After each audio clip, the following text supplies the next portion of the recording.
Ambati Silks, Kanchipuram Saree Store, now in Vijayawada. Exclusive Pattu Sarees, Salwars and Lehengas.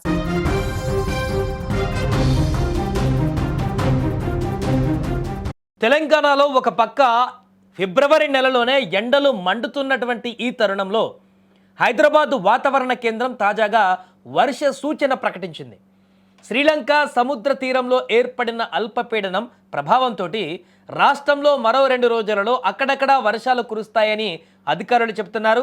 అయితే భారీ వర్షాలకు అవకాశం లేదని, తేలికపాటి నుంచి ఓ మోస్తారు వర్షాలు మాత్రమే కురిసేటువంటి అవకాశం ఉందని కూడా వాతావరణ శాఖ వెల్లడించింది. ఈ నెల 23, 24వ తేదీల్లో కొన్ని జిల్లాలలో వర్షాలు నమోదవుతాయని హైదరాబాద్ వాతావరణ కేంద్రం అధికారులు వెల్లడించారు. ముఖ్యంగా హైదరాబాద్ మహానగరంతో పాటు వరంగల్, సిద్దిపేట, ఖమ్మం, కరీంనగర్, సూర్యాపేట, భద్రాచలం సహా పలు ప్రాంతాలలో మోస్తారు వర్షాలు కురుస్తాయని అధికారులు వెల్లడించారు. కొన్ని చోట్ల వడగళ్ల వాన పడేటువంటి అవకాశం ఉందని కూడా తెలిపారు. మరొక వైపు రాష్ట్రం నుంచి తేమగాలులు అల్పపీడన ప్రాంతం వైపు వీచడం వల్ల ఉష్ణోగ్రతలు క్రమంగా పెరుగుతున్నాయి. భద్రాచలంలో 36.2 డిగ్రీలు, ఖమ్మంలో 35.4 డిగ్రీలు, ఆదిలాబాద్లో 35.8 డిగ్రీలు నమోదయ్యాయి. ఇప్పటికే రాష్ట్ర వ్యాప్తంగా గాలిలో తేమ 35 నుంచి 42% మధ్య ఉంది.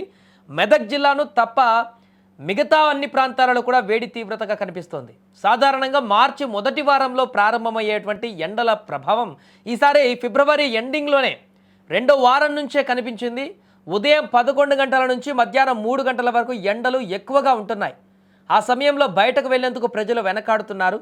మొత్తంగా ఒకవైపు ఎండల తీవ్రత పెరుగుతుండగా మరోవైపు తేలికపాటి వర్షాలు పడేటువంటి అవకాశం ఉండడంతో రాష్ట్రంలో మిశ్రమ వాతావరణ పరిస్థితులు కొనసాగుతున్నాయి.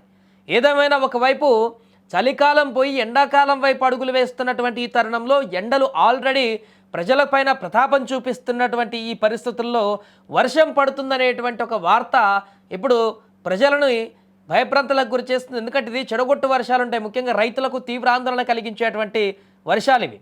వడగళ్ళ వర్షాలు పడుతుంటాయి ఈ టైంలో.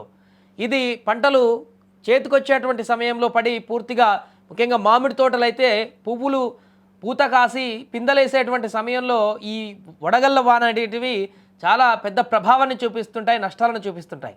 కాబట్టి ఈ యొక్క వర్ష సూచన అనేటి వాతావరణ శాఖ చేసిన నేపథ్యంలో రైతులు అలర్ట్ అవుతున్నారు.